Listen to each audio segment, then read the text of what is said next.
ربنا وبتعبد ربنا وبتدعو ربنا سبحانه وتعالى. حتى وإن نسي الناس، تعالوا هذكركم بقى بمنظر جميل. ديك بيذكر الله.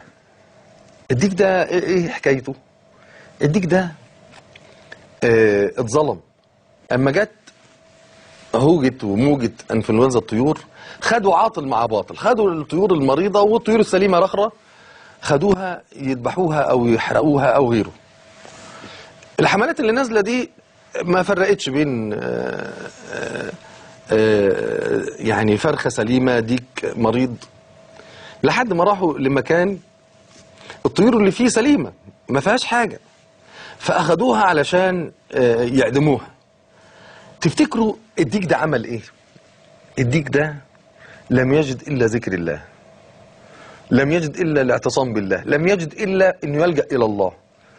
سبحان الله العظيم. تعالوا نشوف هذا المنظر الطبيعي، والله العظيم طبيعي ولم نتدخل فيه.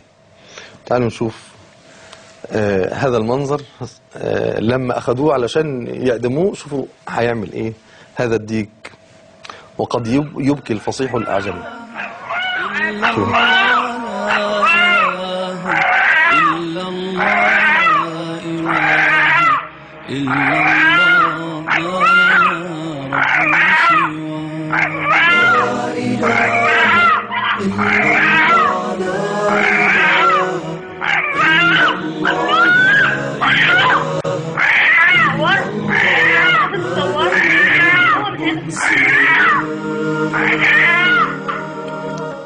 شفتوا المنظر؟ يمكن النشيد مخبي عليه شوية.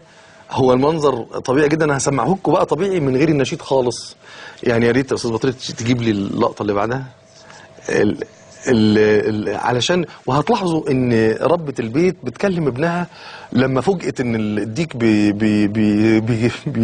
بيذكر اسم الله عز وجل. قالت له صوروا بسرعة، وتعالوا نشوف ونسمع الحوار اللي كان بين الام وابنها.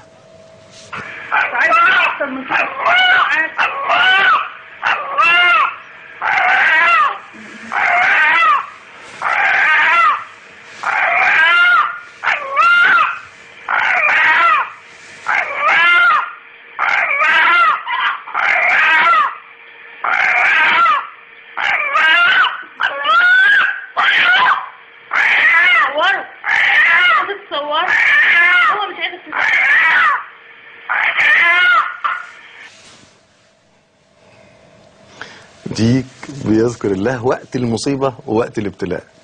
يعني سبحان الله العظيم. ده أقل يعني